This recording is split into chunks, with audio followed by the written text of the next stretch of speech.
সুপ্রিয় দর্শক প্রত্যেককে স্বাগত আমন্ত্রণ জানাচ্ছি বাংলা ভিশনের প্রতিদিনের সংবাদ বিশ্লেষণের অনুষ্ঠান নিউজ এন্ড ভিউজে। সঙ্গে আছি জিয়াউল হক সবুজ। আলোচনার জন্য স্টুডিওতে আমন্ত্রিত হয়েছেন বিজ্ঞ দুই আলোচক, আছেন রাজনৈতিক বিশ্লেষক জনাব সুভাষ সিংহ রায় এবং সর্ববামে রয়েছেন অ্যাডভোকেট ফাহিমা নাসরিন সহ আন্তর্জাতিক বিষয়ক সম্পাদক বিএনপি। আপনার দুজনকে আলোচনায় স্বাগত জানাচ্ছি। দর্শক, আমরা আলোচনা শুরু করব, তবে তার আগে আমরা বার্তা কক্ষের আপডেট জানবো। আমাদের সাথে যুক্ত রয়েছেন বাংলা ভিশনের senior news editor Salma Yasmin. আপনার কাছে জানতে চাই আজকের দিনের উল্লেখযোগ্য কি সংবাদ রয়েছে আপনার হাতে। ধন্যবাদ জিয়াউল হক সবুজ। শুরুতেই বাজেট পাশের খবর। বড় কোনো পরিবর্তন ছাড়াই নির্দিষ্টকরণ বিল পাশের মধ্য দিয়ে সংসদে পাশ হলো 2024-25 অর্থ বছরের বাজেট। বাজেটের আকার 7,97,000 কোটি টাকা। সমালোচনার মধ্যেও বহাল রাখা হয়েছে 15% কর দিয়ে কালো টাকা সাদা করার সুযোগ, আর ব্যক্তি শ্রেণীর করের সর্বোচ্চ সীমা 25%। বিএনপি মহাসচিব মির্জা ফখরুল ইসলাম আলমগীর বলেছেন, প্রধানমন্ত্রীর ভারত সফরের চুক্তিগুলো আওয়ামী লীগের ধারাবাহিক গোলামীর নবসংস্করণ। গুলশান কার্যালয়ে সংবাদ সম্মেলনে তিনি বলেন, কানেক্টিভিটির নামে রেল যোগাযোগের যে করিডর দেওয়া হচ্ছে তাতে দেশের সার্বভৌমত্ব মারাত্মক হুমকির মুখে পড়বে। এসব চুক্তি প্রকাশ ও বাতিলের দাবি জানিয়েছে বিএনপি। আওয়ামী লীগ সাধারণ সম্পাদক ওবায়দুল কাদের অভিযোগ করেছেন, বেগম খালেদা জিয়া ইস্যুতে আইনগত প্রক্রিয়া অনুসরণ না করে উচ্চ আদালতে না গিয়ে বিএনপি দেশের রাজনৈতিক স্থিতিশীলতা বিনষ্টের পায়তারা চালাচ্ছে। এক বিবৃতিতে তিনি এসব অভিযোগ করেন।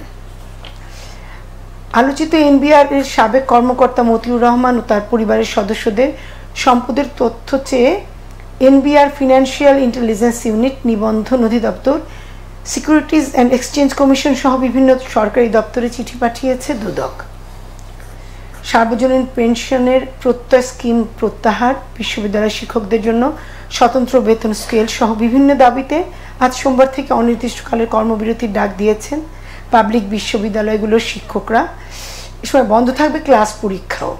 এ বিষয়ে শিক্ষামন্ত্রী মহিবুল হাসান চৌধুরী বলেছেন, বিশ্ববিদ্যালয়ের শিক্ষকদের পেনশন স্কিমে যুক্ত করার বিষয়ে শিক্ষা মন্ত্রণালয় কিছু করতে পারবে না, তবে মন্ত্রণালয় এই বিষয়ে যথাযথ কর্তৃপক্ষের সঙ্গে আলোচনার ব্যবস্থা করতে পারে। বৃষ্টিসহ প্রতিকূল আবহাওয়ার মধ্যে শুরু হয়েছে এবার এইচএসসি পরীক্ষা। এবার 60 জেলায় একযোগে পরীক্ষা হচ্ছে। সিলেট বিভাগের 4 জেলায় বন্যা পরিস্থিতির কারণে এসব জেলায় পরীক্ষা হবে 9 জুলাই থেকে। বর্ষায় শিক্ষার্থীদের ভোগান্তি এড়াতে আগামী বছর থেকে এইচএসসি পরীক্ষা এপ্রিলে হবে বলে জানিয়েছে আন্তঃশিক্ষা বোর্ড। সবুজ, এই ছিল দিনের উল্লেখযোগ্য খবরগুলো। ধন্যবাদ। ধন্যবাদ আপনাকে। আমরা কথা বলছিলাম বাংলা ভিশনের সিনিয়র নিউজ এডিটর সালমা ইয়াসমিনের সঙ্গে। আমরা বেশ কিছু বিষয় শুনলাম, আলোচনা শুরুটা করতে চাই সর্ববামে থাকা অ্যাডভোকেট ফাহিমা নাসরিনকে দিয়ে। এই যে আজকে জাতীয় সংসদে 2024-25 অর্থ বছরের বাজেট পাশ হয়েছে, যেখানে আমরা বড় কোনো পরিবর্তনের কোনো বিষয় দেখিনি। বিশেষ করে যেটা সালমা ইয়াসমিন বলছিলেন যে 15% কর দিয়ে কালো টাকা সাদা করার সুযোগটা বহাল রাখা হয়েছে, কিন্তু আমরা দেখেছি বাজেটে এই সুযোগ দেওয়ার পরে অনেকে এটার বিরোধিতা করেছেন এবং অনেকেই বলেছেন যে এটা যারা সৎ করদাতা তারা নিরুৎসাহিত হবেন। তাহলে এই যে দাবি উঠলো বা এটা বাতিলের দাবি উঠলো, তারপরও এটা সরকার শুনলো না কেন? এটা কি আসলে যারা অবৈধ টাকা অর্জন করে, অবৈধ পন্থায় অর্জন করে, তাদেরকে উৎসাহিত করার জন্য? আপাত দৃষ্টিতে যা দেখা যাচ্ছে তাতে তো তেমনটাই মনে হচ্ছে যে কালো টাকা সাদা করবেন, সেটাতে 15% ট্যাক্স দিতে হবে, আর যাদের বৈধ ইনকাম তাদের কত পার্সেন্ট আপনার ট্যাক্স দিতে হবে। মূল কথাটা হচ্ছে এই সরকার তো কোনো জনবান্ধব সরকার নয়, এই সরকার তো কোনো আমাদের জনগণের ভোটে নির্বাচিত সরকার নয়। একটা ডামি ইলেকশনের নামে তারাই পাতানো একটা নির্বাচনের নামে তামাশা জাতির সাথে এই কয়েকটা টার্ম তারা যেভাবে আছে করছে, তাদের কাছ থেকে এর চাইতে বেশি কিছু বাংলাদেশের মানুষ আমরা আসলে আশা করি না। তারা গরিব মারার বাজেট করবে, গরিব মানুষদের মারছে, গ্যাস বিদ্যুৎ সমস্ত কিছু তারা এই গত 15 বছর ধরে যেইভাবে আপনার দাম বাড়িয়ে যাচ্ছে, ভোক্তাদের কোনো রকম দাবি, কোনো রকম কথা যে শুনানি, সেগুলোও আপনার বিলুপ্ত। এখন ধনী বান্ধব বাজেট করবে, কারণ বাংলাদেশে এই মুহূর্তে টক অফ দ্য কান্ট্রি কিংবা বার্নিং ইস্যু সেটা কি? দুর্নীতি। দেখেন, দুর্নীতি এমন একটা জায়গায় নিয়ে গেছে যে এখন নিউজে দেখছি যে একের পর এক দুর্নীতির যে অভিযোগগুলো আসছে, দুটো বড় বড় অত্যন্ত সংবেদনশীল যেই আমাদের বাহিনী আছে, সেনাবাহিনী এবং পুলিশ বাহিনী, এখন তাদের দুইজন প্রধান, সেনা প্রধান দুর্নীতিতে জড়িত থাকার অভিযোগে অবসরপ্রাপ্ত আজিজ আহমেদের উপর যে নিষেধাজ্ঞা দিয়েছে যুক্তরাষ্ট্র, এবং সেই সাথে আমরা মার্কিন পররাষ্ট্র দপ্তরের যে ওয়েবসাইট, সেখানে যে বিবৃতি প্রকাশিত হয়েছে যে এখানে বলেছে যে উনি অথবা তার পরিবারের সদস্যরা সাধারণভাবে যুক্তরাষ্ট্রে প্রবেশের অযোগ্য বলে বিবেচিত হবেন। এখন ওনার ভাইদেরকে নিয়েও অনেক কথা আছে, যার ওনার ভাই হারিস আহমেদ আনিসের সাজাও মাফ করেছিল সরকার, বহু পত্রপত্রিকায় খবর হয়েছে রাষ্ট্রপতির ক্ষমা পেয়ে কিভাবে দেশের বাইরে চলে গেছে আজিজ আহমেদের ওনার ভাই জোসেফ।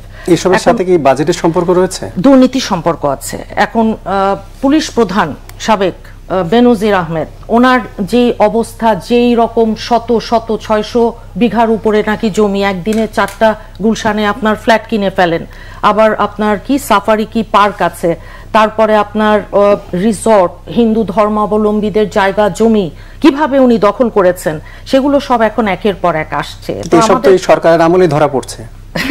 দুর্নীতিটাও তো একেবারে হিমালয়ের চূড়ায় এই সরকারই নিয়ে গেছে, কারণ তারা তো সরকারি কর্মচারী মাত্র, সরকারি কর্মকর্তা, তাদের আইন আছে, কানুন আছে, সবই আছে। দেখেন, আমরা তো পুলিশ কমিশনার আসাদুজ্জামান মিয়া সাহেব কিংবা এনবিআর এর ছাগলকাণ্ডের যে মতিউর রহমান, এই যে ওনার ছেলে 15 লাখ টাকা, অর্ধ কোটি টাকার ওপরে কোরবানির গরু, খাসি এগুলো নাকি কিনেছে তার ছেলে, এবং বহু গাড়ির মালিক, আর সেই সাথে তার মেয়ে কানাডায় এমনি একটা অত্যন্ত সাধারণ কাজ করেন, কিন্তু তার যে বিলাসবহুল যেই সব খবর আমরা এখন আপনাদের বদৌলতেই দেখছি, এতে করে দুর্নীতি বাংলাদেশে এখন যে মহীরুহ একটা অবস্থা, এটা নিয়ে গেছে কিন্তু আওয়ামী লীগ। কাজেই আওয়ামী লীগের কাছ থেকে কালো টাকা 15% দিয়ে সাদা করবে জি.কে. শামীম, কিংবা আপনি যদি অন্যান্য সম্রাট, ওই যে ক্যাসিনো কাণ্ড, ওগুলো শাহেদ, তাদের কথা মনে করেন, হ্যাঁ, অথচ আমাদের দেশনেত্রীকে 2,10,00,000 টাকার একটা মিথ্যা রাজনৈতিক উদ্দেশ্য প্রণোদিত মামলায় ধীরে ধীরে মৃত্যুর দিকে এই সরকার মানে একটা পূর্ব পরিকল্পিত চক্রান্তের অংশ হিসেবে ঠেলে দিয়েছে। জি, আমরা এটা নিয়ে আলোচনা করব। আমি সুভাষ সিংহ রাগের কাছে আসতে চাই। আর যখন আমরা দেখছি আসলে দুর্নীতিটা বার্নিং একটা ইস্যু, সব ক্ষেত্রে দুর্নীতি নিয়ে আলোচনা হচ্ছে, সেই সময়ে দুর্নীতি করে যারা অর্থ বা অবৈধ উপায়ে অর্থ উপার্জন করবেন, তাদেরকে আসলে 15% কর দিয়ে অপ্রদর্শিত অর্থ বৈধ করার সুযোগ দেওয়ার মানেটা কি? সবুজ, আপনার নিশ্চয়ই মনে আছে বিএনপি নেত্রী বেগম খালেদা জিয়ার, তিনি একাধিকবার প্রধানমন্ত্রী ছিলেন, সাইফুর রহমান একাধিকবার অর্থমন্ত্রী ছিলেন, তারা দুজনই কালো টাকা সাদা করেছিলেন জরিমানা দিয়ে। এটা তো আমি সত্যের বাইরে বলছি না। তা এই বিষয়গুলো যখন বিএনপির পক্ষ থেকে বলা হয় তখন আমার কাছে অদ্ভুত লাগে। আর কালো টাকা সাদা করার যে প্রক্রিয়া, সেই প্রক্রিয়া শুরু হয়েছে অনেক আগের থেকে, এবং সে সাইফুর রহমানের সময় থেকে হয়েছে। প্রায় প্রত্যেকটা বাজেটে দেওয়া হয়, বাজেটে এটা সংযুক্ত হয়, এবং জানি না কত শতাংশ অর্থ সরকারের ঘরে আসে, এটা একটা হিসাব নিশ্চয়ই আছে। তা আপনি সময় দিলে আমি হিসাবটা পরবর্তীতে আমি জানাচ্ছি। যে তথ্য আছে এখন পর্যন্ত 47,000 কোটি টাকা সাদা হয়েছে বা বৈধকরণ হয়েছে এখন পর্যন্ত। এইটা যখন আমি বলবো, তখন আমি যখন বলবো তখন আমার অন্যায়টা কি ছিল সেটা কিন্তু আগে বলে দিতে হবে। এবং যারা যারা এই কালো টাকা সাদা করছে তারা ব্যবসায়ী মূলত। তাদের সাথে যদি রাষ্ট্র পরিচালনায় যারা যুক্ত থাকেন তাদের যদি মিলিয়ে ফেলি আমরা, তাই তো খুব মুশকিল। তো সেই কাজটি বিএনপির নেত্রী এবং বিএনপির নেতা সাইফুর রহমান, যিনি অর্থমন্ত্রী স্বয়ং, তিনিও কালো টাকা সাদা করেছিলেন জরিমানা দিয়ে। আর একটা বিষয় বলি, আমি প্রথমে একটু স্মরণ করি যে 2016 সালে যে দিনটিতে আমরা পড়লাম 1 জুলাই, হলি আর্টিজানের যে ভয়াবহ ঘটনাটি ঘটেছিল এবং 29 জন মানুষ জীবন দিয়েছিলেন। আইন শৃঙ্খলা রক্ষাকারী বাহিনীর সদস্যরা 2 জন তো বুকে গুলি ধারণ করেছিল। এবং এই যে 2016 সালে 1 জুলাই, সেদিন আমি বাংলা ভিশনে ছিলাম, ঠিক যে সময়টা চলছে সান্ধ্যকালীন আপনাদের যে টক শো সেখানে উপস্থিত ছিলাম। আমার একমাত্র সন্তান, আমার যক্ষের ধন, আমার কন্যাও সেদিনকে ওখানে যাবার কথা ছিল, কিন্তু আমার ড্রাইভার ভুল করে আমাকে নিয়ে চলে এসেছিল এই বাংলা ভিশনে। এবং যেহেতু বাংলা ভিশনের নিচে এসে অপেক্ষা করছিল, টেলিফোনের মোবাইলের নেটওয়ার্ক পায়নি, যে কারণে তারা যাওয়া হয়নি। এবং যেই টেবিলে প্রথম আক্রমণ হয়েছিল সেই টেবিলেই আমার মেয়ের বসার কথা ছিল, কোনো না কোনো কিছু পরিচিত বন্ধু বান্ধব তাদের ওখানে ছিল। যাক, কষ্টের দিন আমার 1 জুলাই, হলি আর্টিজানের যে দিনটি। আমি একটা কথা খুব দ্রুত বলি আপনাকে, এই যে মূল্যস্ফীতির লাগাম টেনে ধরা, এটা কিন্তু সরকারের একটা বড় দায়িত্ব। এবং গত টানা 15 বছর ধরে আমাদের যে সমৃদ্ধির অগ্রযাত্রা হয়েছে এবং যে মানুষের জীবনমানের উন্নয়ন ঘটেছে, এটা যারা চোখ বন্ধ করে থাকে তারা বলতে পারেন যে কিছু হয়নি। আর যদি এখন বলতে যাই, এটা প্রাসঙ্গিকতার বাইরে চলে যাবে, আমি সেটা বাক বিস্তার করছি না। 30টি পণ্যের, নিত্য প্রয়োজনীয় পণ্যের মূল্য হ্রাস করা হয়েছে এবার বাজেটে। স্বাস্থ্য এবং শিক্ষা খাতে সর্বোচ্চ বরাদ্দ কিন্তু এবার বাজেটে। কিন্তু সেই উপকার কি জনগণ পাচ্ছে না, সেটা নিয়ে আলোচনা করতে পারি। আর জনগণের হিসাব যদি আপনি বলেন, বাংলাদেশ হচ্ছে পৃথিবীর 8ম জনবহুল দেশ, জনসংখ্যার দিক দিয়ে 8ম। আর আপনি যদি হিসেব করে দেখেন, আয়তনের দিক দিয়ে 94তম। কিন্তু আমরা যে বাংলাদেশে গত 15 বছরে আন্তর্জাতিক যে সূচকগুলো, সেই সূচকে 1 থেকে 10-এর মধ্যে অসংখ্য জায়গায় বাংলাদেশ। অর্থাৎ বাংলাদেশের অগ্রগতি, অর্থনৈতিক সমৃদ্ধি দৃশ্যমান। ভারতে, পার্শ্ববর্তী রাষ্ট্র ভারতে প্রতি বর্গ কিলোমিটারে 382 জন লোক বসবাস করে। চীনে প্রতি বর্গ কিলোমিটারে 400 জন লোক বসবাস করে। আর বাংলাদেশে প্রতি বর্গ কিলোমিটারে 1119 জন বসবাস করে। আর ঢাকা শহরে প্রায় 2156 জন বসবাস করে। এই গণবসতির কারণে কি দেশে মূল্যবৃদ্ধি, আমি বলতে বুদ্ধি বলি না, আপনি ওর সাথে সংযুক্ত করলে অনেক রকম সংযুক্ত করা যায়। সেখানে অর্থনীতিতে তাল সামলানো একটা সত্যিই একটা চ্যালেঞ্জের ব্যাপার। সেই চ্যালেঞ্জ কিন্তু মোকাবেলা করছে। আপনি দেখেন, কৃষিতে ভর্তুকি, এটা গত 15 বছর যাবৎ যেভাবে ভর্তুকি এসেছে, কৃষি পণ্যের দাম এবার বাজেটে যে পরিমাণ কমেছে। এবং শিক্ষা খাতে বরাদ্দের কথা বললাম, 1 লক্ষ কোটি টাকা শিক্ষা খাতে বরাদ্দ, যেখানে 8 লক্ষ কোটি টাকার কাছাকাছি হচ্ছে পুরো ফুল বাজেট, আর 1 লক্ষ কোটি টাকা শুধুমাত্র শিক্ষা খাতে বরাদ্দ হয়েছে। এবং এই যে ব্যাপারগুলো, এটা কিন্তু একটা গুরুত্বপূর্ণ অর্জন। এবং বাজেট নিয়ে যখন আলোচনা হয়, সেই আলোচনা সরকারি দল, বিরোধী দল এবং স্বতন্ত্র সদস্যরা, তারা কিন্তু সবাই আলোচনায় অংশগ্রহণ করেছে। আমার এখন দেখার বিষয়, আমাদের এই যে কথাগুলো আমরা শুনি, যেমন আমার প্রিয় মুন্নিয়াপা এতক্ষণ ধরে যা বললেন, যুক্তরাষ্ট্রে প্রবেশের নিষেধাজ্ঞা হয়েছে, জেনারেল আজিজ প্রসঙ্গে বলেছেন। তা আপনি খেয়াল করে দেখবেন তো যে বাংলাদেশে প্রথম নিষেধাজ্ঞাটি কে পেয়েছিলেন?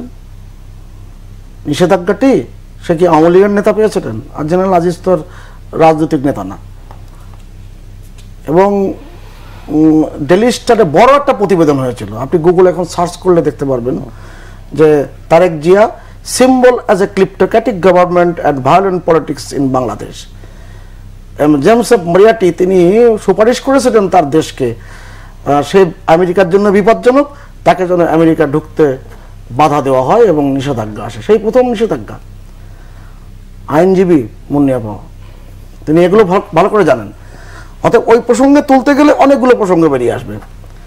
আবার হলিডের জন্য 1 জুলাইয়ের কথা বলি। বেগম খালেদা জিয়ার পক্ষ থেকে গভীর রাতে একটা বিবৃতি দেওয়া হয়েছিল এবং বলা হয়েছিল হলিউডের জন্য ঘটনাকে রক্তাক্ত অভ্যুত্থান। এখন এটা যদি রক্তাক্ত অভ্যুত্থান শব্দের অর্থ কি, আর রক্তাক্ত অভ্যুত্থান তিনি কেন বলেছিলেন, এই ব্যাখ্যা কিন্তু বিএনপির নেতারা কেউ দেননি। আমি জিজ্ঞেস করেছিলাম যার স্বাক্ষরে এই বিবৃতিটি গিয়েছিল, রুহুল কবির রিজভী ভাইয়েরকে, তিনি কিন্তু প্রশ্নের সদুত্তর দিতে পারেননি। অতএব আপনি রাজনৈতিক আলোচনা যেমন করবেন, অর্থনীতির কথাবার্তাগুলো নিয়ে আসবেন।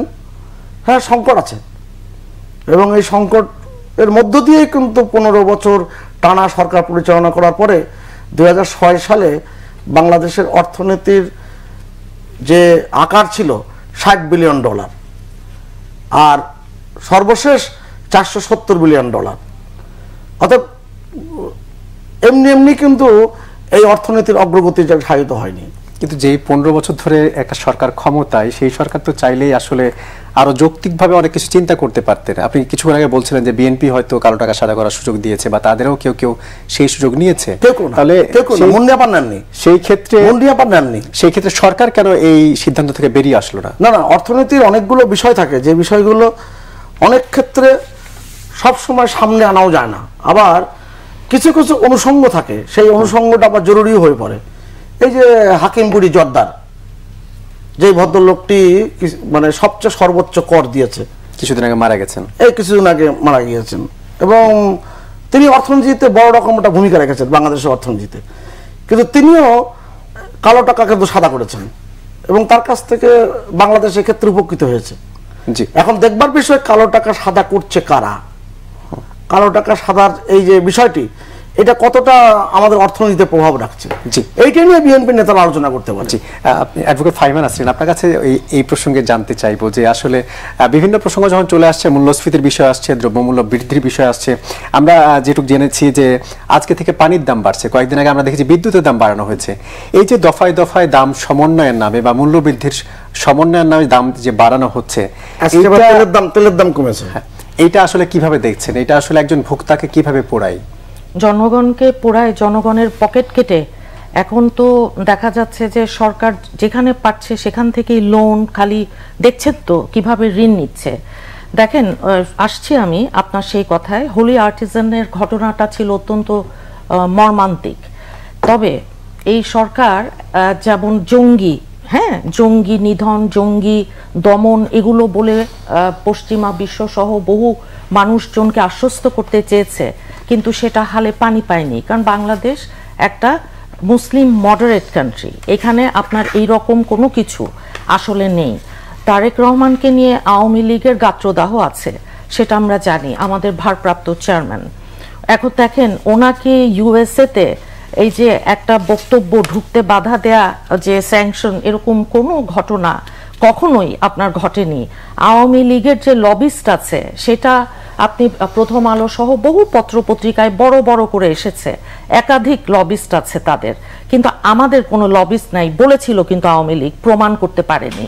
এরকম বলার জন্য বলা, বাত কি বাত যেটাকে বলে। দেখেন, 4 কোটি মানুষ ঋণ করে বাজার করছে বাংলাদেশের, মধ্যবিত্ত নিম্নবিত্ত হয়েছে, নিম্নবিত্ত হতদরিদ্র হয়েছে, অথচ এই মতিউর রহমান ছাগলকাণ্ডের বলেন, কিংবা ফয়সাল যার 700 অ্যাকাউন্ট, এই যে এনবিআর এর আরেকজন, কিংবা এই যে আরেক ডিআইজির নাম এসছে, এখন বেনজির আহমেদ থেকে শুরু করে এই যে দফায় দফায় সরকারি কর্মচারী, সরকারি কর্মকর্তা, তাদের শত শত হাজার হাজার কোটি টাকা, এই জিনিসগুলো যে এসছে, এগুলোর সাথে আমাদের দেশনেত্রী ওনাকে কালো টাকা সাদা করার যেই একটা দোষারোপ আওয়ামী লীগ করে, এটা অত্যন্ত হাস্যাস্পদ। কারণ এটা উনি কোনোদিনও করেননি। ওনার যিনি ইনকাম ট্যাক্স লয়ার, আর টকশোতে আসেন, আজম ভাইয়ের কথা বলছি, আপনি জানেন আমাদের টাঙ্গাইলের নেতা, আপনি দেখেছেন ওনার বক্তব্য। এখন শুধু একটা কথা আমি বলি, আমাদের দেশনেত্রী ওনাকে যতই ওনার পরিবারকে এবং ওনাকে কালিমা লেপন করতে চায় আওয়ামী লীগের নেতা, আওয়ামী লীগের নেত্রীরা, কোনো লাভ হবে না। কেন জানেন? কারণ বাংলাদেশের কোথাও ওনাদের 1 ছটাক ওনার জমি নাই, বাংলাদেশের কোথাও কিংবা পৃথিবীর কোথাও ওনার কোনো বাড়ি নাই, ঘর নাই, ওনার কিচ্ছু নেই। ওনার ছোট ছেলে 11-11 সময় যখন উনি বন্দি, আরাফাত রহমান কোকো সাহেব মারা গেলেন। দেখেন, ওবায়দুল কাদের সাহেব, উনি বলেছেন কি, দাদা বললেন উচ্চ আদালতে না গিয়ে আমাদের দেশনেত্রীর বেলায়, আপনি বলেন তো, আমি না হয় আইনজীবী, এটার জন্য তো আইনজীবী হওয়ার কোনো প্রয়োজন নেই।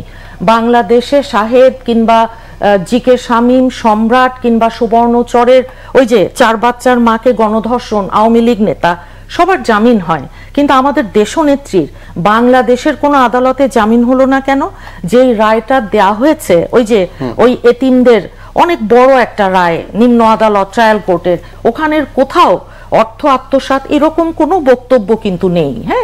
কিন্তু এটা সম্পূর্ণভাবে রাজনৈতিক উদ্দেশ্য প্রণোদিত যে মামলা, বাংলাদেশের প্রতিটা মানুষ আওয়ামী লীগ ছাড়া এটা বিশ্বাস করে। দেখেন, আজকে ওবায়দুল কাদের বলেছেন যে আসলে যে বেগম খালেদা জিয়ার যেই মুক্তির দাবিটি করা হচ্ছে সেটা বেআইনি এবং অযৌক্তিক। তিনি বলছেন কোনো গণতান্ত্রিক সরকার এই দাবি মানতে পারে না।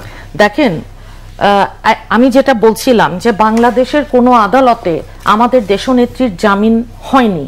এখন বিদেশের যে বিশ্ব নামকরা পত্রপত্রিকা, সেখানে তো ওনাকে নিয়ে বহু আর্টিকেল এর মধ্যে ছাপা হয়েছে, যেটা আমার অনেকগুলোই ছাপা হয়েছে। একটা রেফার করছি, টাইমস ম্যাগাজিনে বলেছিল যে সন্দেহের অবকাশ আছে এমন মামলায়, দেখেন সন্দেহের অবকাশ আছে এমন মামলায় বেগম খালেদা জিয়াকে আটক করে রাখা হয়েছে, বন্দি করে রেখেছে যে এই সরকার 2018 ওই ফেব্রুয়ারি মাস থেকে আজ পর্যন্ত। প্রথমে একটা পরিত্যক্ত কারাগার নাজিমউদ্দিন রোডের, যেটা সরকারই বলেছিল, পরবর্তীতে কি করলো, আজ পর্যন্ত উনি বন্দি। ওনার হার্টে আপনার পেসমেকার লাগানো হলো, উনি এত অসুস্থ, এত রকম কমপ্লিকেশন, অথচ আওয়ামী লীগের কেউ একটা হাঁচি দিলেই তারা বিদেশে চলে যায়। সেটা আমরা সবাই দেখছি। আর এখন তো ভারতের সাথে যেই 10টা চুক্তি করেছে, সেখানে একটাতে বলাই আছে যে ভারতে চিকিৎসা প্রার্থীদের ভিসা সহজীকরণে ই ভিসা চিকিৎসা সেবায় আমাদের আরো বেশি পরনির্ভর করবে। আমরা বলছি বিএনপি, দেখেন ই ভিসা চিকিৎসা সেবা, তো চিকিৎসা সেবাটা তো বাংলাদেশের, আমরা বাংলাদেশে যদি আমাদের 3 বারের সাবেক প্রধানমন্ত্রী, বিএনপির চেয়ারপারসন, দেশনেত্রী, উনি যদি নিতে পারেন এই বয়সে, তাহলে ভারতে কেন ই ভিসা আপনার চিকিৎসা, স্বাস্থ্য এগুলোর জন্য আপনার সহজ করতে হবে? যেই আপনার দেশ বিরোধী চুক্তিগুলো হয়েছে ভারতের সাথে, এই চুক্তিগুলো করে বাংলাদেশে আজকে কি অবস্থায় এসেছে? জনম্যান্ডেটবিহীন সরকার, প্রধান শেখ হাসিনার ভারত সফর আওয়ামী লীগের ধারাবাহিক গোলামী চুক্তির নব সংস্করণ, আমাদের মহাসচিব বলেছেন। এখন দেখেন, ভারতে গিয়ে ওনাদের তো কোনো ম্যান্ডেট নেই, এ কথা তো সত্যি। ভোটে ডামি ইলেকশন, তার আগে রাতের বেলা ইলেকশন, নিশি রাতের ইলেকশন, তার আগে 154 জন 2014 বিনা ভোটের এমপি, তার আগে প্রণব মুখার্জি বাবুর যে বই দ্য কোয়ালিশন ইয়ার্স। এখন দেখেন, কানেক্টিভিটির নামে বাংলাদেশের ভিতর দিয়ে এই যে ভারতের আপনার এক মাথা থেকে আরেক মাথা পর্যন্ত রেল যোগাযোগের নামে আমাদের দেশের স্বাধীনতা, সার্বভৌমত্বকে হুমকির মুখে ফেলা হয়েছে। 1972 সালেও ভারতের সাথে 25 বছরের একটা গোলামী চুক্তি হয়েছিল।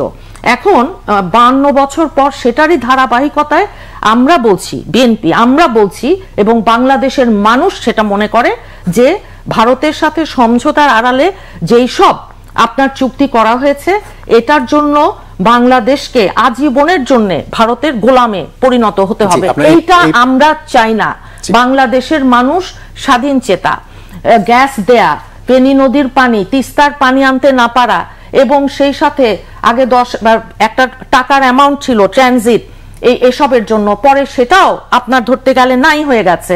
এখন সবকিছু মিলিয়ে আমরা মনে করি বাংলাদেশের জাতীয় নিরাপত্তা, এটার যে আশঙ্কা দেখা দিয়েছে, এইটার জন্য আপনার এই চুক্তিগুলো, যে 10টা চুক্তি জনসমক্ষে প্রকাশ করা, যেটা সংবিধানে বলা আছে, সংবিধানের এটাকে আপনার কোন রকম না করে, তোয়াক্কা না করে এই যে এগুলো করা হলো, এটা আমাদের আঞ্চলিক রাজনীতি, নিরাপত্তা কৌশল। এইখানে আমাদের এই সাউথ এশিয়া যে রিজনটা আছে, সেখানে অন্যান্য দেশও তো ইনভলভড আছে। এখন মায়ানমার সেন্ট মার্টিনে কি হচ্ছে দেখেন, যে গোলাগুলি হচ্ছে, সেন্ট মার্টিনে গুলি আসছে, বাংলাদেশের নৌকা যেতে পারে না, জাহাজ যেতে পারে না, খাদ্য সংকট দেখা দেয়, আর সরকার মিনমিন করে, কারণ তাদের তো কোনো নৈতিক ভিত্তি নাই। জি, আমি নৈতিক ভিত্তির জায়গা থেকে প্রশ্ন করতে চাই। আপনার কাছে জানতে চাইবো যে এই যে চুক্তির কথা, প্রধানমন্ত্রী সাম্প্রতিক যে সফর, সেখানে 10টি সমঝোতা স্মারক সই হয়েছে। আজকে বিএনপি মহাসচিব বলছিলেন, যেটা অ্যাডভোকেট ফাইমা নাসরিনও বলছেন, যে বাংলাদেশকে আজীবন ভারতের গোলামিতে পরিণত করা হয়েছে। যদি ওবায়দুল কাদের বলছেন জনগণের করুণা আদায়ের চেষ্টা করছে বিএনপি, আসলে কোনটা? জনগণের করুণা আদায়ের জন্য কি আসলে এই কথাগুলো বারবার বলা হচ্ছে? একটু ঠান্ডা মাথায় দু একটি কথা বলি, হইচই করলে তো সঠিক কথা বেড়ে আসবে না। দেশ স্বাধীন হওয়ার পরে প্রথম যে কাজটি করেছে, পৃথিবীর ইতিহাসে কখনো এই কাজটি হয়নি। কোন মিত্র শক্তি আর একটি দেশে যখন সহায়তায় আসে, তখন তারা আর কখনো ফেরত যায় না। সেটা তো কেউ অস্বীকার করে না। না, অস্বীকার করা বলছে না, যে গোলামি বলছে না, এবং সত্যি বঙ্গবন্ধু শেখ মুজিবুর 1972 সালে 10 জানুয়ারি যখন দিল্লিতে প্রথম পা দেন, আলোচনাটা তখনই হয় এবং তার পরবর্তীতে বঙ্গবন্ধুর পরবর্তী জন্মদিনের আগেই সমস্ত মিত্র শক্তি বাংলাদেশ থেকে সরে যায়। পৃথিবীর কোন দেশে আছে মিত্র শক্তিটা বেরিয়ে গেছে? অর্থাৎ হিসাবগুলো একটু গোলমেলে করেন। বঙ্গবন্ধুর সময়ে 55,000 কিউসিক পানির ভিতরে 45,000 কিউসিক পানির বাংলাদেশে সুস্পষ্টভাবে চুক্তিতে উল্লেখ ছিল। 1977 সালে জিয়াউর রহমান 30 এপ্রিল 77 সালে তিনি প্রথম ভারত সফরে যান এবং ভারত সফরে যে তার পরবর্তীতে যে চুক্তি BM আব্বাসের নেতৃত্বে পাঠিয়ে যেটা হওয়া হয়, 45,000 কিউসিক পানির জায়গায় 20,000 কিউসিক পানি হয়। গোলামি চুক্তি কে করেছে? আরেকটি বিষয় আপনাকে বলি, 1980 সালে 21 জানুয়ারি জিয়াউর রহমান ইউনিডোর সম্মেলনে ভারতের দিল্লিতে গিয়েছিলেন এবং সেখানে দ্য হিন্দু পত্রিকা একটা সাক্ষাৎকার ছাপা হয়েছিল। সাক্ষাৎকারের কপি আমার কাছে আছে এবং আমার এগুলো জোগাড় যন্ত্র করে রাখতে হয়, আপনারা যখন প্রশ্ন করেন উত্তর দিতে হয়তো। তিনি বলছেন, ফারাক্কাবাদ ভারতের আভ্যন্তরীণ বিষয়, এ বিষয়ে বাংলাদেশে কিছুই বলার নেই। বাণিজ্য ঘাটতি প্রসঙ্গে জিজ্ঞেস করলে বলেন ভারত বড় দেশ, তাই বাণিজ্য ঘাটতি থাকাটা স্বাভাবিক। দুঃখিত। এবং 1991 সালে এই যে গোলামি চুক্তি যে কথাগুলো বলেছেন, এরপরে বিএনপি 3-3বার ক্ষমতায় এসেছেন। তারা এই চুক্তির ব্যাপারে একটুও কথা বলেননি। 91 সালে বেগম খালেদা জিয়ার যে 7ম ক্যাবিনেট হয়, ক্যাবিনেটের 7ম বৈঠকে সেখানে এই যে টিপাইমুখ বাঁধ যে প্রকল্প, সেই প্রকল্পে অনুমোদন দেওয়া হয়। বলা হয় কি, বন্যা নিয়ন্ত্রণে বিশ্ব ব্যাংকের একটি প্রকল্প FAP1, আপনি গুগলে সার্চ করে দেখতে পারেন, সেটা সরকারের কাছে পেশ করা হয়েছিল এবং সেটা সমর্থন দেয়। এবং আপনার কাছে একটা বিষয় খুব অবাক লাগবে, 93 সালে বেগম খালেদা জিয়া সর্বশেষ 3 দিনের সফরে ভারতে গিয়েছিল। সেখানে দ্বিপাক্ষিক বৈঠকে ফারাক্কা, তিস্তা, অমীমাংসিত বিষয় যারা বলে তারা কোনোটাই আলোচনা হয়নি। দেশে ফিরে ফারাক্কার প্রশ্ন যখন জিজ্ঞেস করেছিলেন সাংবাদিকরা, তখন তিনি বলেছিলেন প্রসঙ্গটি আমি ভুলেই গিয়েছিলাম। এবার আসি 2001 সালে 1 অক্টোবরের নির্বাচনের আগে আগস্ট মাসের 10 তারিখে, মানে 1 অক্টোবর ইলেকশনের একেবারে কাছে, বিএনপির উচ্চ পর্যায়ের দল ভারত সফর করে, বলছে কিন্তু গোলামি। কি বলে? 26 আগস্ট টাইমস অফ ইন্ডিয়া একটা সাক্ষাৎকার ছাপা হয় রিয়াজ রহমানের। তিনি বলেন, বিএনপি ক্ষমতায় এলে বাংলাদেশ ভারতে গ্যাস রপ্তানি করবে, বাংলাদেশে ভারতের পণ্য উন্মুক্ত করা হবে, সব ট্রানজিট সুবিধা দেওয়া হবে। 2002 সালে যৌথ নবী কমিশন যে বৈঠকে সেই যে পানি বন্টন যে চুক্তি, সেই চুক্তিটি যাতে কার্যকরী হয় সেটার জন্য বেগম খালেদা জিয়া অভিমত ব্যক্ত করেন। এই চুক্তি বাংলাদেশের স্বার্থ সংরক্ষণ করেছে, সেটা বিএনপির পানি সম্পদ মন্ত্রী বলে এসেছিলেন।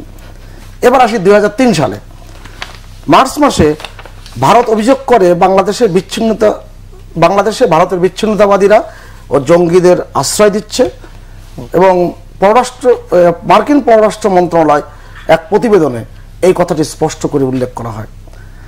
এবং জানুয়ারি মাসের প্রথম দিকে 2004 সালে আনুষ্ঠানিকভাবে ভারত অভিযোগ করে লস্করে তৈয়বা সহ বিভিন্ন জঙ্গি সংগঠন এখানে ট্রেনিং দিচ্ছে। আমরা 10টা কস্তের কথা জানি। 2005 সালে অক্টোবর মাসে উলফা নেতা অনুপ চেটিয়ার সাথে পাকিস্তানের তৎকালীন প্রেসিডেন্ট পারভেজ মোশাররফের বৈঠক করিয়ে দেওয়া হয় এবং আপনি খুব অবাক হবেন, সর্বশেষ 2006 সালে মার্চ মাসের 20 তারিখে বেগম খালেদা জিয়া ভারত সফরে যান এবং ভারত সফরে 3 দিনের সফরে গঙ্গার পানি চুক্তি, পার্বত্য চুক্তি, টিপাইবাদ কোনো প্রসঙ্গ তিনি উত্থাপন করেননি। এখন যে কথা গোলামির চুক্তি বলে, গোলামির চুক্তিটা যে করলো কারা, গোলামির চুক্তিটার অর্থ কি দাঁড়ায়? 25 বছরের চুক্তি বলা হয়েছিল, সেই চুক্তি আপনারা ক্ষমতা এসে তো একটু টু শব্দ করেননি। কিন্তু অনেকেই বলছে, বিএনপি যেমন বলছে, কিছু যারা বিশ্লেষণ করেন তারাও বলছেন যে এই যে চুক্তি হয়েছে সেক্ষেত্রে ভারতের সুবিধাই বেশি, বাংলাদেশের প্রাপ্তির কোঠা শূন্য। আমি 2015 সালে আপনি শেষ করছি, 2015 সালে আমরা ল্যান্ড বাউন্ডারি যে এগ্রিমেন্ট, সেই এগ্রিমেন্টে কার লাভ হয়েছে? বাংলাদেশের ছিটমহল যে বিনিময় হলো 111টি ছিটমহল ভারতের ছিটমহল বাংলাদেশ পেয়েছে, আর 52টি ভারতের ছিটমহল বাংলাদেশের ছিটমহল ভারত পেয়েছে। 11,000 বর্গ কিলোমিটার আপনি জমি বাংলাদেশ বেশি পেয়েছে। এবারে যে রেল ট্রানজিটের কথা হচ্ছে সেটা আসলে কার লাভ হবে? পৃথিবীতে কোন দেশে, কোন উন্নত রাষ্ট্রে? মুন্নিয়াপা তো খুব আধুনিক মানুষ, যতই বিএনপি করুক, যতই রাজনীতির কথাবার্তা বলুক, আমি তো তাকে খুব গভীরভাবে শ্রদ্ধা করি, আমি চিনি তো তাকে। পৃথিবীর কোন উন্নত রাষ্ট্রে রেল যোগাযোগ এক দেশ থেকে আরেক দেশে নাই? এখন তো পৃথিবীর বহু দেশে ভিসা মুক্তই হয়ে গেছে, কিন্তু আমরা আপনি 3টে দেশ এক কোনায় এক জায়গায়, আপনি এক পা এদিকে দিলে ফ্রান্স, আর এক পা এদিকে দিলে নেদারল্যান্ড, আর এক পা জার্মানি। কিন্তু আমরা তো ভারত হয়ে আমরা নেপালে যেতে চেয়েছিলাম, সেটা কি পেয়েছি? না। আপনি ভারতের উপর দিয়ে যে নেপাল থেকে আমাদের যে ভুটান থেকে যে বিদ্যুৎ আসছে, তো এইটার ব্যাপারে বিএনপির নেতারা কি বলছেন? অতএব এটা একটা আত্মহনন মনস্ক একটি দল। এই দল নিজে যা করতে পারেনি, আপনার মনে আছে শান্তি চুক্তি যখন বঙ্গবন্ধু কন্যা শেখ হাসিনা করেছিলেন, বলেছিলেন ফেনী পর্যন্ত বাংলাদেশ নাকি ভারতের অঙ্গ হয়ে গেছে, কিন্তু ওই ফেনীরই সম্পর্ক ছিলেন বেগম খালেদা জিয়া। দর্শক নিচ্ছে একটা ছোট্ট বিরতি, একটু পরেই ফিরবো, আমাদের সঙ্গে থাকুন।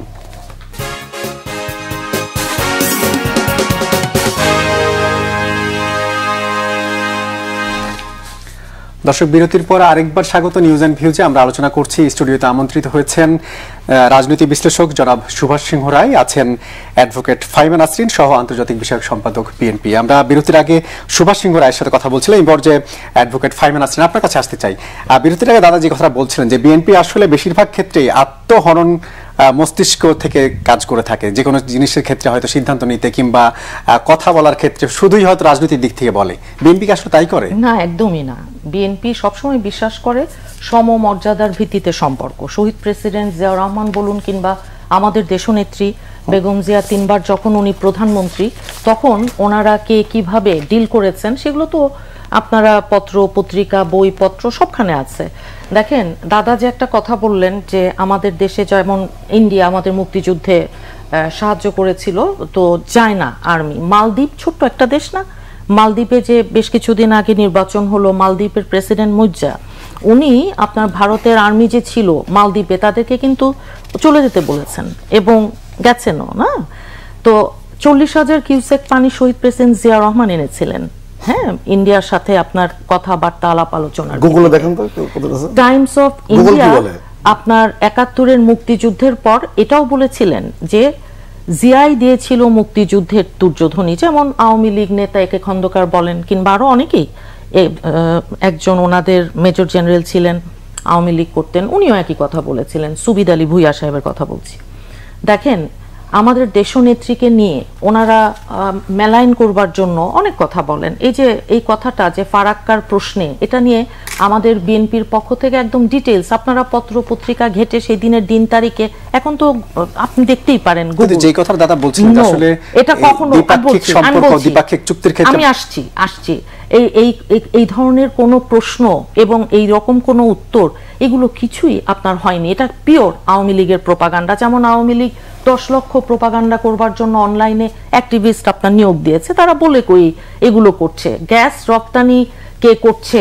হ্যাঁ, আর আপনার এই যে চুক্তি ভারতকে বিলিয়ে দেয়া আমাদের জাতীয় স্বার্থ পরিপন্থী চুক্তিগুলো, এগুলো কারা করছে? সমুদ্র বন্দর কিংবা ফেনী নদীর পানি, জ্বালানি সংকটের দেশে আমাদের গ্যাস আরেকজন ভারতকে দিয়ে দেয়া, এগুলো আপনার আমাদের সংবিধানে পরিষ্কার বলা আছে যে এগুলো আপনাকে উপস্থাপন করতে হবে 45-এর ক অনুচ্ছেদ, যে বিদেশের সাথে সম্পাদিত সকল চুক্তি রাষ্ট্রপতির কাছে পেশ করতে হবে। একটা চুক্তি কি পেশ করা হয়েছে জানেন কেউ?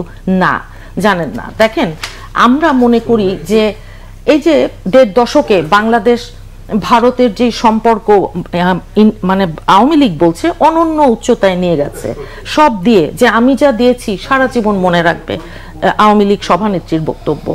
আবার ওই যে স্বামী স্ত্রীর সম্পর্ক, রক্তের সম্পর্ক, অনেক কথা আছে। দেখেন সোনালী অধ্যায় শূন্যের কোঠায়, হ্যাঁ, ভারতের সাথে সমতার ভিত্তিতে হতে হয় সম্পর্ক। এখন আমাদের বাণিজ্যে আপনি বলেন ভয়ঙ্কর যে ঘাটতি, এবং ভারতের বহু মানুষ ওই যে চাকরি বাকরি করছে, অথচ আমাদের শিক্ষিত বেকার হাজার হাজার লক্ষ ছাড়িয়ে গেছে, তাদের কোনো কাজ নেই। কাজেই বর্তমানের এই যে ডামি অবৈধ একটা সরকার ভোটারবিহীন, তারা আমাদের যেহেতু জনসাধারণের কোনো প্রতিনিধিত্ব করে না, কাজেই তাদের এই যে আমাদের দেশের স্বার্থ এগুলোর বাইরে গিয়ে যে চুক্তি তারা সম্পাদন করেছে, রেল করিডোর দেওয়ার চুক্তি, কিন্তু তিস্তার প্রকল্পে ভারতের যে সহযোগিতা, হ্যাঁ, সেটাতে আপনার কোনো কথা নেই। প্রতিরক্ষা সামরিক সহযোগিতা শুধুই আপনারা ভারত বিরোধিতার কারণে এটা বলছেন, কিংবা জনগণের করুণা আদায়ের চেষ্টা থেকে এইটা করছেন? এটা কে বলছে? আওয়ামী লীগের সাধারণ সম্পাদক সাহেব, উনি তো অনেক কথাই বলেন, ওনার কথা উনি বলেন, ওনার ওগুলোতে আমরা খুব একটা, আমাদের মহাসচিবই তো এটার উত্তর দিয়েছেন, আমি দিব না।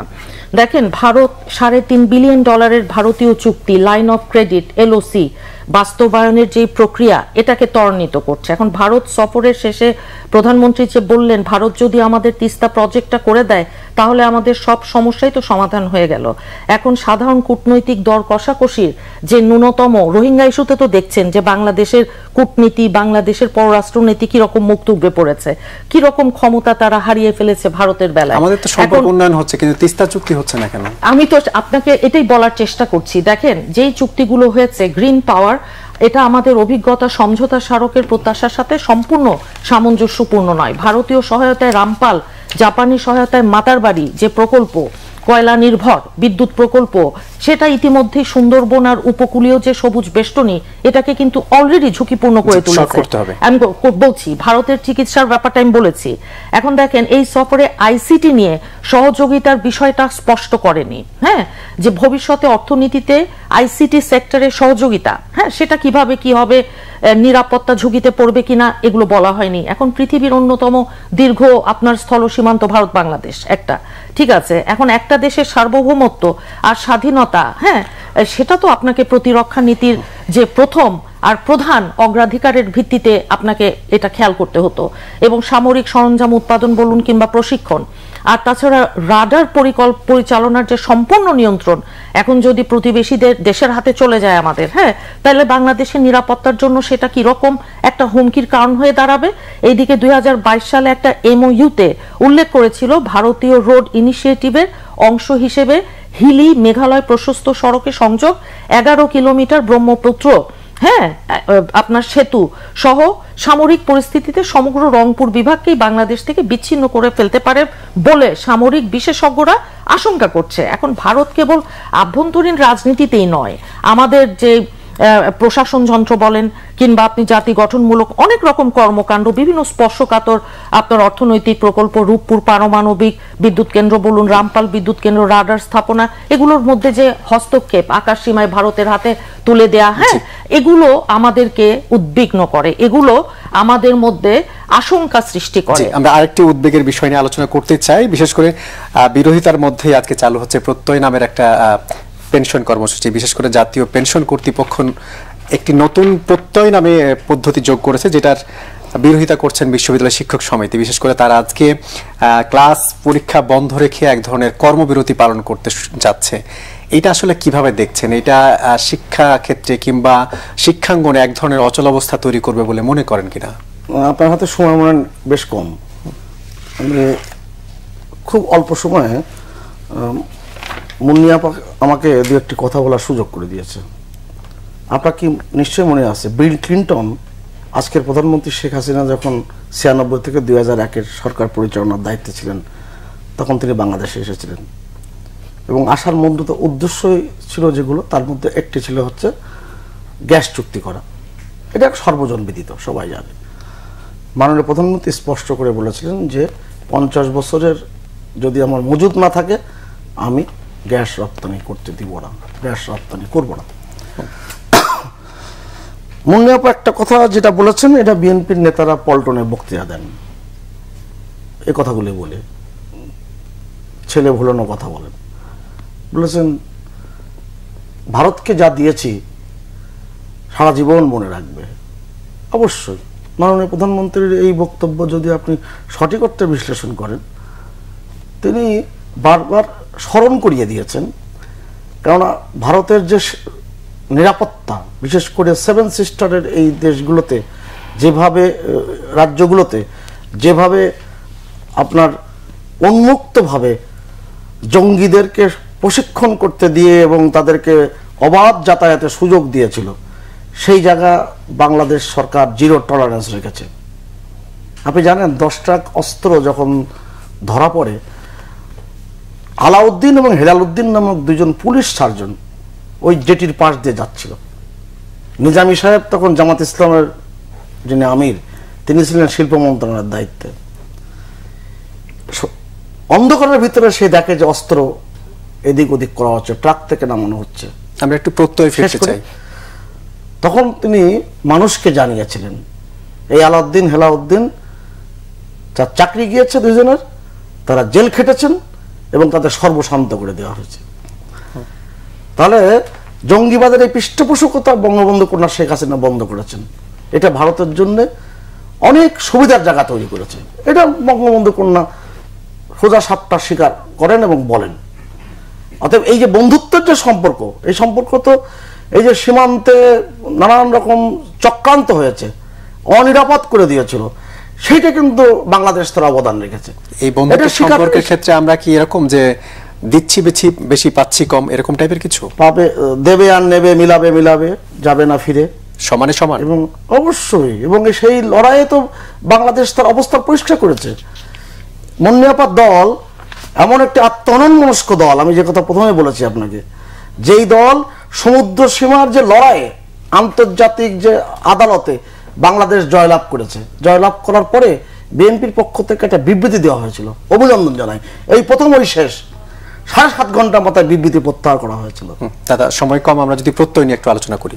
এখন এই পেনশন স্কিম রাষ্ট্রের সাথে, রাষ্ট্রের মধ্যে যারা বিভিন্ন পেশাজীবী মানুষ আছেন, একেবারে দরিদ্র অতি দরিদ্র মানুষ থেকে শুরু করে সমাজের বিভিন্ন স্তরের মানুষ, সকলে কিন্তু এই পেনশন স্কিমকে স্বাগত জানিয়েছেন।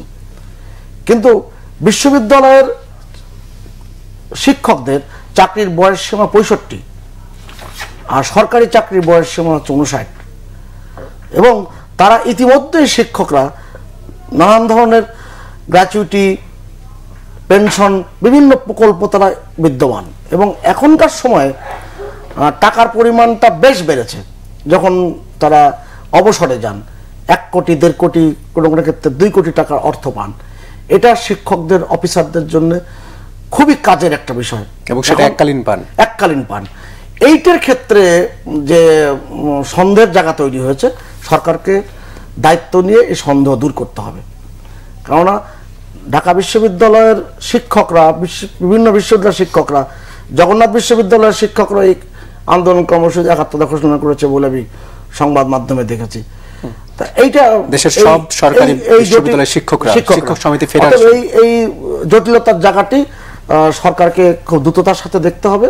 এবং শিক্ষামন্ত্রী বলেছেন যে তিনি কোনো কিছু মানে তিনি তো বলছেন তার করার কিছু নাই, না জেনে শিক্ষকের সাথে কথা বলে কিংবা এদিক আলোচনা না করে তিনি এই মুহূর্তে মন্তব্য করতে পারছেন না।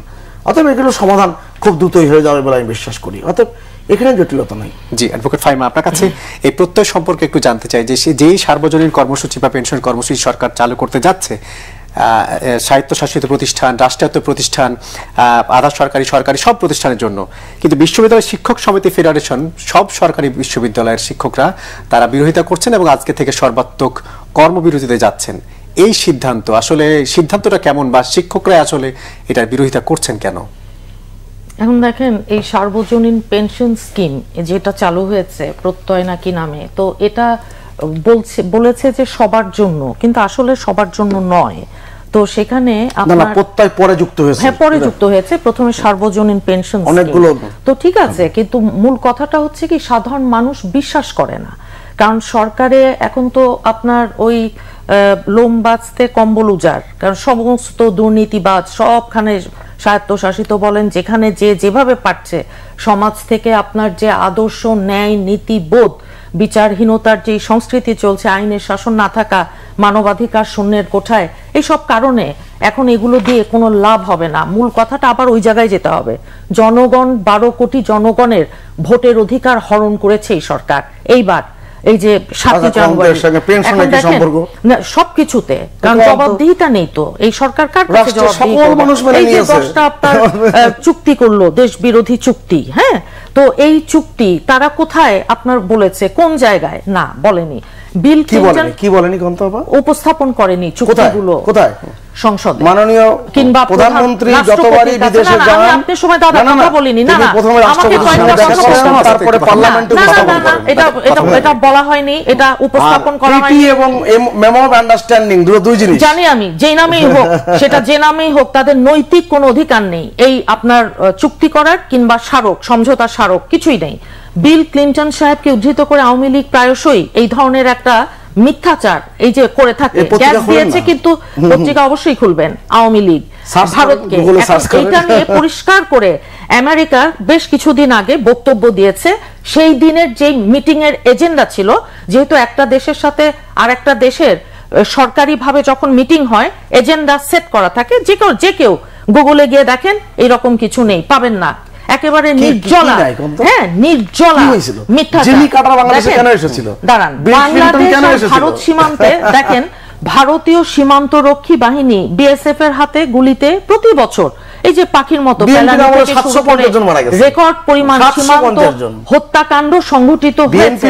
এই সফরে আমি আপনার সময় কথা বলিনি দাদা, আপনার সময় কথা বলিনি। এই সফরে এই বিষয়ে বাংলাদেশ সরকার আপনার চূড়ান্ত ভাবে কিন্তু নির্লিপ্ত থেকেছে। একটা কথাও আমরা এটা নিয়ে শুনিনি।